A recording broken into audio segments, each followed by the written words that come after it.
So welcome students to today's economic class, and today's topic is infrastructure during the British rule. What was the condition of infrastructure during the British rule? Okay, this is very important.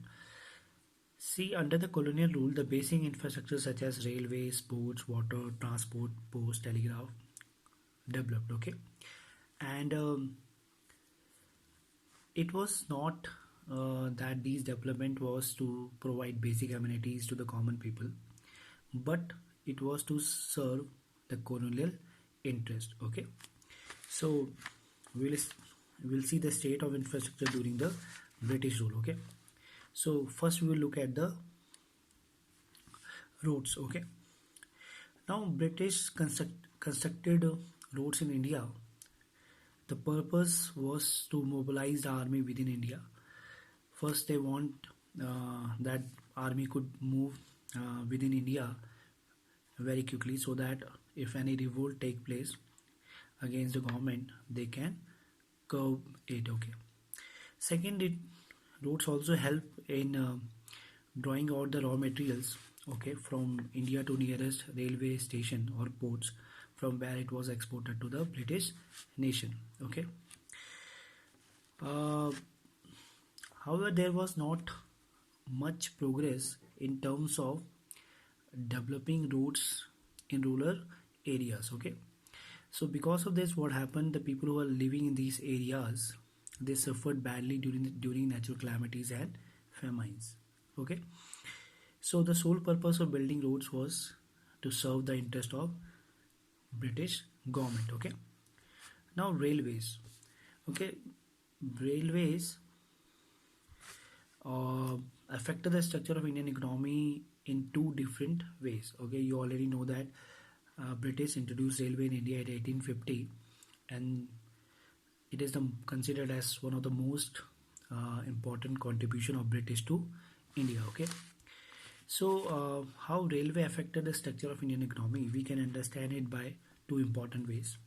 First, railway uh, railway broke the geographical and cultural barriers. Okay, because it enabled people to travel long distances, and this help in integrating the nations, क्योंकि अब लोग एक जगह से दूसरी जगह जाना पहले से ज़्यादा आसान हो गया था, जिससे एक यूनिटी डेवलप हुई लोगों में.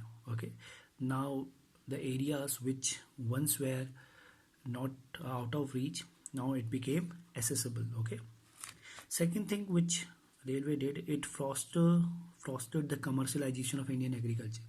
Okay, now it was very easy for Britishers to connect the field where the cash crops were grown to the nearby port. Okay, and it affected the self-sufficiency of the village economy in India.